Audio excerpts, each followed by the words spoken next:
And do you think that that is something that's okay, or that can just disappear, or that can just, be treated and then afterwards you move on? No. You see, No, and no, no. that's why we need to call these people out. We need to say their names. We need to post it on Yes, I Instagram. We need agree to with post it you. on We need social to media. say It's their enough. names But in the because same that's the only tool way we you have say, as women. yeah, in the same way, in the same way you say, what you just said now, the victims. I've never. I mean, I'm still waiting to hear of a court that would read the victim their rights properly, not just as a tick box, in the same way they do for the perpetrators. You see, that's just where things need to be balanced out correctly. Then the criminal is the one that's more protected by the system than the victim. That's the misogynist, sexist, That's it. patriarchy, fucked up system. Yeah, that's it.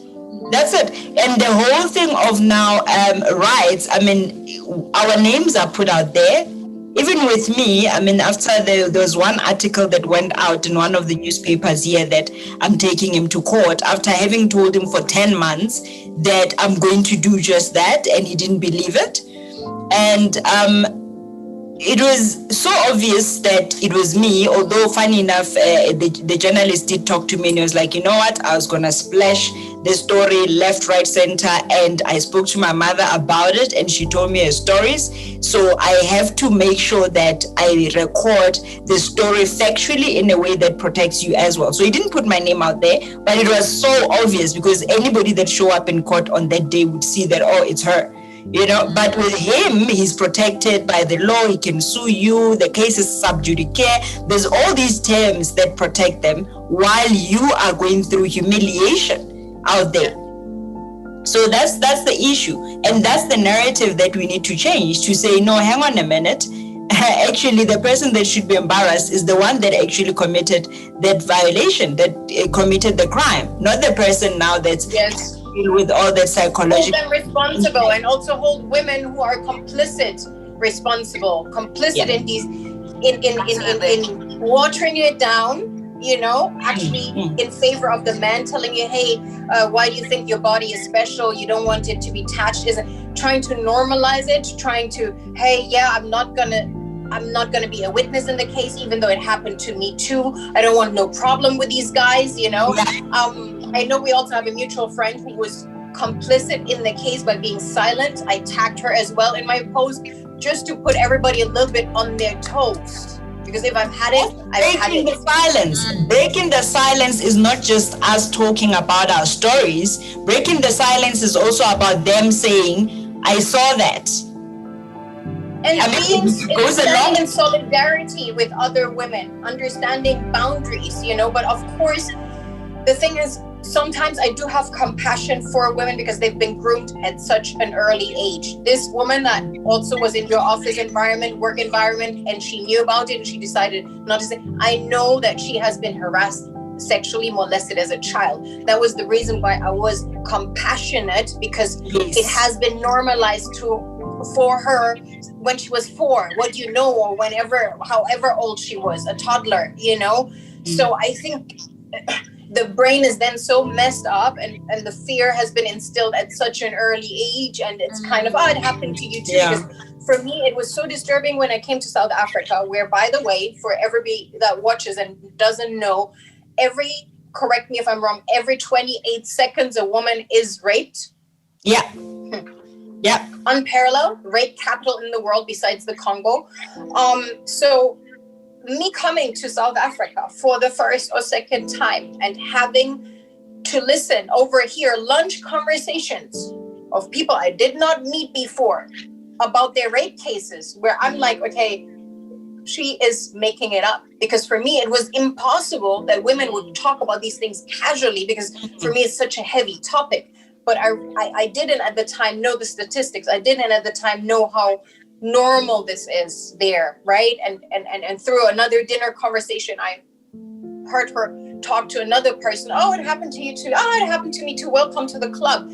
Of course, to also deal with the pain, they kind of water their own experience down. Hence, I had compassion, where she probably didn't want to speak on it because maybe her own trauma is triggered or whatever. She just doesn't have the strength. But we need to change it. We all need to push ourselves a little bit forward. It is super hard, but we need to stand in solidarity with one another, because nobody will show up for us. Yeah, that's it. No one. It can't no longer be aunties, a mothers being facilitators in the abuse. That can no longer happen by, it wasn't too big. Oh, it was the pastor. Oh, it was the teacher. Let's keep it hush hush. No, we as women must also call each other out. No, but what she's saying is, in Africa, I'm sorry, there are a lot of women that facilitate. There's a lot of women that facilitate this. I can testify. I can actually testify to that, older women in particular, because when the heat was on the sexual harassment case, then I got approached to kind of settle out of court, which never worked out, because that was just a trick for them to do a counter charge on me and say I'm extorting. Yeah. Charge you for what? How do I understand? Extortion, because then they were trying to get me to be the one who dictates the terms of the settlement, the out of court settlement. They approached me to say, let's settle out of court. And I said, okay, show me what you mean by that. And if that's the case, it has to be done back in court, transparently on the table, not under the table. I'm not taking any shut up checks under the table. We're going to get a draft settlement, send it back to court, appoint a mediator of the court, put it on record that this case was settled in this manner. It's not going to happen on the table and then just go and withdraw the case, and then I've just withdrawn it quietly. So that's why it never worked. But they said, okay, let's settle, fine. Emails start going back and forth in terms of, okay, my medical bills, my legal bills that went into the millions, my security bill that's still, the tab is still running as we speak, because I've got armed men now. Bodyguards and security at home, because now my kids are at home and I'm at work. I can't be only looking after myself. Technically, by association, my kids have become a target. So my security bills, my medical bills, you name it. It's a lot of bills. The negative economic impact. That's what men fail to understand, the shit they put women through. Medical bills, for everybody that doesn't understand. I'm sure you're also talking about therapy or. Oh yes, therapy. I had to go there. I actually checked myself in to a psychiatric hospital, and I said I want the best psychiatrist in this country. And they referred me to him. And I went there and I said, apparently I'm crazy because I don't want men to touch my body at work. Can you check me out? 4 sessions later, he said to me, my dear, there's absolutely nothing wrong with your head. Carry on doing whatever that you are doing, praying, meditation, anything, whatever it is, it's working. Carry on. You need a private investigator. And then he gave me a number. In addition to that, the trauma, women need therapy after that. Yeah. Women need therapy. Who's paying for it? Yeah. On top of the whole time that you lose, right? You also pay out of pocket for your own healing. Loss of income. I had to pay a private investigator on top of all of that. So now I'm outlining all these costs to say, to date, this is how much I've spent on this crap. And, this is the loss of time, the loss of the... And then they say to me, I'm extort, and I'm like, I've spent, it was 5 million rands. I still have the papers. I said, real costs, 5 million rands. How much is that in US dollars? No, in rands. In US dollars for international audience. Yeah, so for in US dollars, let's say about 500,000. Can you calculate it for me? 5 million divided by 16. It's about $500,000 or so. So I'll tell you the exact amount now. So I put it there. I said, this is because I'm not even going to count the loss of income, because then they went and tried to switch off some taps for me with their friends that were my clients, which they did close those taps. I said, I'm not even going to calculate the loss of income from the taps that you tried to close in writing. There's evidence on it, because obviously I got a private investigator. Let's not even go there. Let's just talk about the costs of what this has cost me to date. I put it there. I said, there you go, $500,000. And then they tried to flip the script on me and say, I'm extorting. And I'm like, hang on a minute. no problem. If that's the case, let's forget about the settlement. Let's carry on. So the case carried on. So as he started feeling the heat now, particularly on the criminal, because now there's two cases. There's a civil matter, there's a protection order process, and then there's a criminal case.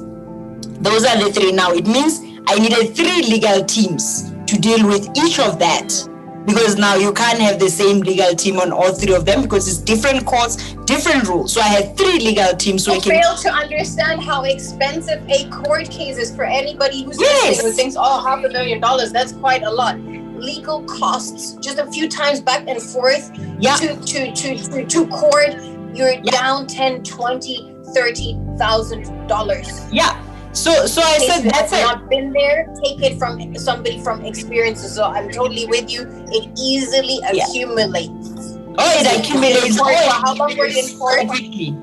It accumulates so quickly. So he wrote a letter. He then wrote a letter when the heat was going higher and higher. He wrote a letter and he said, "Oh well, I was misled." That was the first draft letter, and which I rejected. It was supposed to be an apology letter. So that I can just come down. So, and then he says in the draft letter, look, I was misled by the women, which are elderly women, by the way, very high profile politicians, by the women that you've worked with at that political party, yada yada, in government. They made me believe that you are, they've spoken to you and you are available and you are that type. So I'm like, but so you're not going to take responsibility. So some old woman who's not even my mother comes to you and say, you can have her. Apparently there was some deal making in the background to say, no, you can have, basically I was being pimped without me knowing. By who? You can have her in return for that deal. Okay, what do you want? Okay, I'll speak to her. So that's how he made it seem like in that letter. He said, no, I was misled. And I said, but by who? By who? Who was the woman that pimped you? Exactly. I'm like, but, well, he mentioned the women that I was working with in government. I mean, he didn't mention them by name on the letter, but he insinuated. Well, he should mention them by name. If he uses them as an excuse, we may as well want to know who is it, so they can speak for themselves. If that's true. Yeah, look, I'll give you a list. And then he said to me, I just want to finish my trail of thought. And then he said to me, but now, why is it that you, basically, this happens all the time. Why is it that now you are fighting with me? Because you must go and fight with them because they said you are okay and you are available to do this. That was the first draft letter of apology. Yeah. Then in the second, person that somebody's body is available, that in itself is sex trafficking, and you becoming a criminal by engaging in sex trafficking because it is illegal. That's it. That in itself is a criminal act. Let me tell you, it's a criminal. So one isn't better than the other. It's not because I paid for her that it makes it any better. She clearly said no multiple times. So you already knew that she wasn't aware of being sold. And then I was saying no. I was saying no for 10 months. So there was no doubt. And I had said no in writing. I had reported the no. I had written the no down. I'd spoken about it in meetings, board meetings, spoken to certain individuals in the board to say, hey, tell him to stop because he's not going to win this battle. And then when the battle is on, I get all that nonsense in terms of apology. And then the second letter of apology, which is on my Instagram, it's been there for 2 or 3 years, 2 years now. He says, tag me. I want to reshare. It's there. No, it's there. It's public. And I mean, here's the thing now. My Instagram is public. So if it's a lie, why have you left me for 2 years to put it there? I'm sure you've seen that I've put it there with your signature on it. So then that was the final letter of apology, which I was like, you know what? This kind of secures my sanity to say I wasn't crazy. I wasn't making it up. I mean, I was 35 at the time. I was 35. I'm sorry, but how is any of that a letter of apology? Like, how is that even called a letter of apology? Like, he had an entire law firm helping him whenever he would go to court, especially for the protection order. He'd show up with like a team of like 8, so a whole law firm of men worked on that letter. You'll see it on my Instagram. You know that these are the harmful tactics that are always used, right? They always want to put women against. So that's why it's really sad when you have women that, you know, unfortunately what happened to you in your workplace, and women not having, you know, not being by your side and not having your back, because that is so incredibly sad, because they win when they do that. You know what I mean? To divide us makes them stronger. That is their tactic number one, 100%. And so that is something that I feel, which is why I feel that it's so powerful, just even the three of us just having this conversation and just without a doubt supporting one another, not even questioning one another. I want to change this way as well of people automatically, and some people do it and they don't even realize. As she said, Mallence, once she was questioning the girl, why was the girl in that room or in that place at that time, wearing that, doing that with that person or whatever. We find ourselves in those situations very often because we have been programmed to think that the victim is in fact lying. Do you get what I'm saying? And we've been programmed as girls to always make sure we're not overtly, you know, we're not asking for it. Exactly. You know, we've been programmed as women, not exude this too much, not do this too much, not do this too much. Because as if sexual pleasure was exclusively created for men.